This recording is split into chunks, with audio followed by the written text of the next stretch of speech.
बिस्मिल्लाहिर्रहमानिर्रहीम। अस्सलाम वालेकुम। मेरा नाम है मोहम्मद उस्मान और आप देख रहे हैं एमयू ग्लोबल। आइए आज की वीडियो शुरू करते हैं। अगर आप भी मेरी तरह इंटरनेट के इब्तदाई यूज़र्स में से हैं तो आपने यकीनन बहुत से जो इब्तदाई सर्च इंजन्स थे वो इस्तेमाल किए होंगे, जिसमें सबसे ज़्यादा जो मकबूल तरीन सर्च इंजन था वो अल्टा विस्टा था, याहू था। फिर 1998 में गूगल लॉन्च हुआ, गूगल सर्च इंजन लॉन्च हुआ और इसके अलावा बिंग वगैरह और इस तरह के कुछ और सर्च इंजन लॉन्च हुए। उसके बाद देखते-देखते गूगल ने अपनी जो एक इजारादारी थी वो सर्च इंजन की कैटेगरी में वो बनानी शुरू कर दी और तकरीबन डेढ़ दहाई से गूगल ने सर्च इंजन की जो मार्केट है उसका 90% शेयर जो है वो कैप्चर किया हुआ है और बाकी जितने सर्च इंजन हैं वो सिर्फ 10% इस्तेमाल होते हैं। गूगल बहुत अरसे से आर्टिफिशियल इंटेलिजेंस बेस एल्गोरिदम का इस्तेमाल करके आपके जो रिज़ल्ट्स होते हैं वो कंपाइल करके आपके सामने सर्च की जो रिज़ल्ट्स होते हैं उसको शो करता है। उसमें लेकिन ये बात काबिल ज़िक्र है कि जितना भी एल्गोरिदम होता है वो बैक एंड पे काम कर रहा होता है। इसके अलावा सर्च में एक नॉलेज बॉक्स का एक इन्होंने इज़ाफ़ा किया तकरीबन 4-5 साल पहले, जिसमें आपको बहुत ही एक्यूरेट इन्फॉर्मेशन जो होती है, अप टू डेट जो इन्फॉर्मेशन होती है किसी भी टॉपिक से, किसी जगह के हवाले से, किसी शख्सियत के हवाले से, वो एक नॉलेज बॉक्स जो टॉप पे अपीयर होता है, उसमें वो शो करता है। ये भी जो एआई टेक्नोलॉजी है उसी का यानी कि रिज़ल्ट था कि वो मुख्तलिफ वेबसाइट से एक्यूरेट इन्फॉर्मेशन फैच करके उस जो टॉप बॉक्स होता है, एक टॉप का जो खाना होता है जिसे नॉलेज बॉक्स का नाम दिया गया है, उसमें शो करता है। गूगल कंपनी की सबसे बड़ी जो इनकम सोर्स है वो गूगल एड्स के ज़रिए वो कमाई करते हैं। बेसिकली जितनी भी आप सर्च करते हैं उसमें जब आप किसी लिंक पे क्लिक करते हैं तो जो वेबसाइट जिन्होंने उस लिंक के लिए ऐड चलाई होती है वो पे करती है बेसिकली गूगल को और मेन इनका रेवेन्यू जो है वो गूगल एड्स के ज़रिए ही चलता है। इसके अलावा गूगल के और भी प्लेटफॉर्म हैं जिस तरह इन्होंने अपना ऑपरेटिंग सिस्टम जो है एंड्रॉयड वो निकाला, इसके अलावा यूट्यूब से भी, लेकिन मेन सोर्स ऑफ इनकम जो है वो इनका जो है वो गूगल सर्च इंजन ही है और उसमें सर्च इंजन में भी स्पेसिफिकली अगर हम लोग देखें तो जो गूगल एड्स हैं वो यानी कि इनके लिए मेन सोर्स ऑफ इनकम है। 2022 के आखिर में जिस तरह हमने एक पहली वीडियो में भी ज़िक्र किया कि ओपन आर्टिफिशियल इंटेलिजेंस ने, ओपन एआई ने एक चैटबॉट निकाला था जिसके मुतालिक हम पहले भी डिस्कस कर चुके हैं। उसके चैटबॉट की लॉन्चिंग के बाद गूगल और बहुत से यानी कि टेक गुरुज़ जो थे उनका ख़्याल था कि ये जो है टेक्नोलॉजी और सर्च की दुनिया को रेवोल्यूशनाइज़ करने जा रहा है चैटबॉट और इसके असरात गूगल ने भी महसूस किए। जैसे मैंने आपको पहले बताया कि गूगल बहुत अरसे से आर्टिफिशियल इंटेलिजेंस का इस्तेमाल कर रहा था लेकिन वो बैक एंड पे था। जब गूगल ने अपने मार्केट शेयर को यानी कि ख़तरे में देखा और उसको नज़र आया कि हो सकता है कि गूगल सर्च इंजन जो है वो अपनी मोनोपोली डोमिनेंस जो है वो खो दे, तो उन्होंने एक चैटबॉट रिसेंटली अनाउंस किया है। बेसिकली ये बार्ड के नाम से एक आर्टिफिशियल इंटेलिजेंस बेस्ड चैटबॉट है। चैट जीपीटी और गूगल में जो मेन डिफरेंस है वो ये है कि चैट जीपीटी, जिस तरह मैंने पहली वीडियोस में जिक्र किया, वो अपने पास स्टोर्ड इन्फॉर्मेशन जो कि उसे 2021 तक प्रोवाइड की गई थी, उसकी बेस पे आपके सवालात का जवाब देता है, आपकी क्यूरीज का जवाब देता है और वो लेटेस्ट इन्फॉर्मेशन सर्च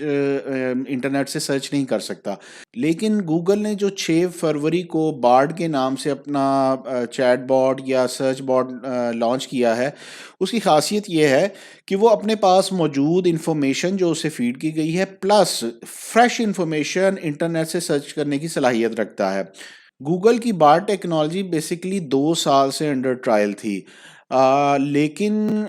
इनका कोई वैसे इरादा नहीं था इसको लॉन्च करने का, लेकिन जब इन्होंने देखा कि चैट जीपीटी इनके लिए एक ख़तरे की घंटी बजा रहा है तो इन्होंने जल्दी में उसको लॉन्च कर दिया। इसका लॉन्च इवेंट जो था जिस तरह मैंने आपको पहले बताया वो 6 फरवरी को हुआ और इस लॉन्च इवेंट में इन्होंने उसको यानी कि अवाम के सामने उसको उसकी डेमोन्स्ट्रेशन पेश की और इस डेमोंस्ट्रेशन के दौरान इसने इवन के एक सवाल का जवाब गलत भी दिया, जिसकी वजह से गूगल को काफ़ी खिफ़्फ़त उठाना पड़ी और एक दिन में तकरीबन $10 बिलियन का जो है वो गूगल को लॉस उठाना पड़ा उस एक जो चैटबॉट की गलती की वजह से। बेसिकली ये डिफरेंट है दूसरे चैटबॉट से ये इस लिहाज से कि जब आप इसके साथ इंटरेक्शन करते हैं तो ये आपके सवाल को या क्वेरी को समझ के इंटरनेट से सर्च करता है आपके रिजल्ट्स। पहले जिस तरह होता था कि अगर आप गूगल पे कुछ सर्च करते थे तो वो आपको मोस्ट रेलिवेंट वेबसाइट्स और लिंक्स वगैरह आपको दिखा देता था और उसमें उन लिंक्स को आपको गो थ्रू करना पड़ता था और उसमें से अपने मतलब की जो इन्फॉर्मेशन थी आपको निकालनी पड़ती थी। लेकिन बार्ड ने वन स्टेप अहेड लिया है और इस सर्च को इंटीग्रेट कर दिया है अपनी आर्टिफिशियल इंटेलिजेंस के साथ। ये करता कुछ यूँ है कि जब आप इससे कोई क्वेश्चन या क्वेरी रेज़ करते हैं तो ये आपके क्वेश्चन को समझता है और समझ के अपनी समझ के मुताबिक जो लेटेस्ट इन्फॉर्मेशन जो अप टू डेट इन्फॉर्मेशन होती है वो मुख्तलिफ वेबसाइट से फेच करके आपके सामने लाके एक जवाब की सूरत में रख देता है, ना कि आपको कोई लिंक्स फराहम करता है। अगरचे ये भी बड़ी प्रीमेच्योर सी टेक्नोलॉजी है और इसमें काफ़ी गलतियाँ भी नज़र आ रही हैं, लेकिन फिर भी अगर देखा जाए तो गूगल ने अपनी डोमिनेंस को यानी कि कायम रखने के लिए एक बड़ा अहम और अग्रेसिव कदम उठाया है इस जो बार्ड की लॉन्चिंग की सूरत में। और इनका ख़्याल है और मोस्ट टेक गुरुज़ का भी ख़्याल है कि ये टोटली जो सर्च इंजन और सर्च की जो हमारी यानी कि दुनिया है उसको टोटली चेंज कर देगा। जैसा कि हम पिछली वीडियो में ज़िक्र कर चुके हैं कि माइक्रोसॉफ्ट भी ओपन आर्टिफिशियल इंटेलिजेंस के साथ कुछ कोलैबोरेशन कर रहा है और उसने काफ़ी ह्यूज इन्वेस्टमेंट की है। तो जो माइक्रोसॉफ्ट का अपना सर्च इंजन है बिंग के नाम से बहुत फेमस है, अगरचे वो इतना यूज़ नहीं होता लेकिन काफ़ी लोग उसको जानते हैं उसके बारे में और उन्होंने यूज़ किया होगा। उन्होंने बेसिकली अब इस जो गूगल के कदम को देखते हुए उन्होंने भी बिंग के साथ चैट जीपीटी की यानी कि इंटीग्रेशन का फ़ैसला किया है और आपको बहुत जल्द बिंग और जो दूसरी तरफ बार्ड गूगल का जो है, ये दोनों आपको आर्टिफिशियल इंटेलिजेंस का सहारा लेके ये सर्च इंजन जो है वो रिज़ल्ट दिखाते या जवाबात देते आपको नज़र आएँगे। जैसा कि मैंने आपको पहले बताया कि माइक्रोसॉफ्ट ने कोलैबोरेशन की है ओपन एआई के साथ और बहुत ज़्यादा इन्वेस्टमेंट करने जा रहा है। तो वो अपने मुख्तलिफ जो ऑलरेडी उसके सॉफ्टवेयर्स हैं जिसमें एमएस ऑफ़िस उसका बहुत ही मशहूर एक यानी कि ऑफ़िस सूट है, जिसमें पावर पॉइंट, वर्ड, एक्सेल वग़ैरह, ये आर्टिफ़िशियल इंटेलिजेंस का सहारा लेके उन एप्लीकेशंस में आप लेट्स से कि अगर पहले आप वर्ड यूज़ करते थे तो आप उसमें टाइपिंग करते थे, वो जस्ट आप टाइपिंग के दौरान आपको आपकी जो गलतियाँ थी या स्पेलिंग मिस्टेक थी वो पॉइंट आउट करता था। लेकिन अब माइक्रोसॉफ्ट करने ये जा रहा है कि इन एप्लीकेशंस के साथ वो आर्टिफिशियल इंटेलिजेंस को कनेक्ट करने जा रहा है, जिसकी मदद से वो फिर होगा कुछ यूँ कि अगर आप लेट्स से कि कोई ऐसे टाइप करना चाहते हैं तो आप उसी एप्लीकेशन के अंदर रहते हुए उस एप्लीकेशन से एक इंटरेक्शन करेंगे एक चैट की सूरत में, गुफ्तगू की सूरत में, और उस गुफ्तगू के नतीजे में वो आपको एक ऐसे भी लिख के दे देगा। अगर आप कोई गलती करेंगे या आप उसे कहेंगे कि मुझे इसको आप रीराइट करके दें, वो आपको रीराइट भी कर देगा। इसी तरह जो इनका ईमेल सॉफ्टवेयर है आउटलुक, उसमें भी अगर आप लेट्स से कि कोई ईमेल टाइप करना चाहते हैं किसी ख़ास टॉपिक पे, तो आप उससे कह के वो ईमेल टाइप करवा सकते हैं। ये सब आप बहुत जल्द देखने वाले हैं और आर्टिफ़िशियल इंटेलिजेंस जो है वो इंटरनेट की दुनिया को एक तरीके से पूरी तरह बदलने जा रहा है। अभी तो आप इंटरनेट पे कोई सर्च या कोई वेबसाइट वगैरह खोलने के लिए आपको टाइपिंग करनी पड़ती है, लेकिन हो सकता है कि नियर फ्यूचर में आपको इवन कि ये टाइपिंग भी ना करनी पड़े और आप जस्ट एक जिस तरह होता है कि किसी से कन्वर्सेशन कर रहे होते हैं, आप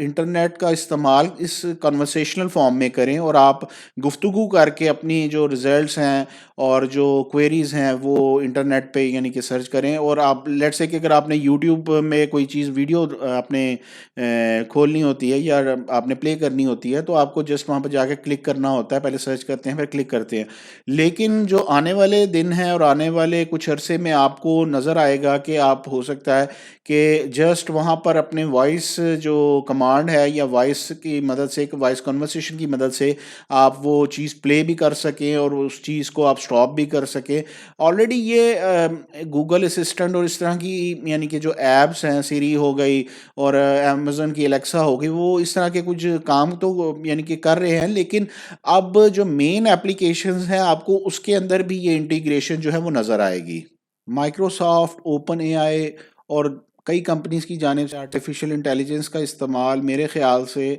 गूगल की डोमिनेंस को ख़त्म नहीं कर पाएगा, क्योंकि गूगल ख़ुद भी इस टेक्नोलॉजी में काफ़ी आगे निकल चुका है और उसको काफ़ी हद तक वो डेवलप करने में यानी कि कामयाब हो चुका है। गूगल ने जब ये लॉन्च किया तो इसके बारे में गूगल की कंपनी के अंदर भी बहुत रिजर्वेशन पाई जाती थी कि ये अभी प्री मैच्योर स्टेज पे है, और इसका रिज़ल्ट देखने में भी आया कि जो इन्होंने लॉन्चिंग के दौरान उससे क्वेरी की तो उसने उसका अपनी समझ-बूझ के मुताबिक तो सही जवाब दिया, लेकिन वो जवाब जो था वो गलत था। वक़्त के साथ-साथ ये चीज़ें बेहतर होती जाएँगी, क्योंकि गूगल जो है वो हमेशा एक लर्निंग प्रोसेस में रहता है और चीज़ों को बेहतर करने की यानी कि जुस्तजू में रहता है। गूगल एक बहुत ही बड़ी और स्ट्रॉन्ग कंपनी है और मेरा नहीं ख़्याल कि कोई भी दूसरी कंपनी इसके लिए फ़िलहाल किसी थ्रेट का बायस बन सकती है। गूगल बार्ड अगर कामयाब हो जाता है तो ये सर्च की दुनिया को बिल्कुल बदल के रख देगा और रेवोलूशनाइज़ कर देगा। उम्मीद है आपको आज की वीडियो पसंद आई होगी, तो लाइक ज़रूर कर दीजिएगा और चैनल को सब्सक्राइब कर दीजिएगा ताकि आने वाली तमाम मालूमाती वीडियोज़ आप तक पहुँचती रहें। बहुत शुक्रिया। अल्लाह हाफ़िज़।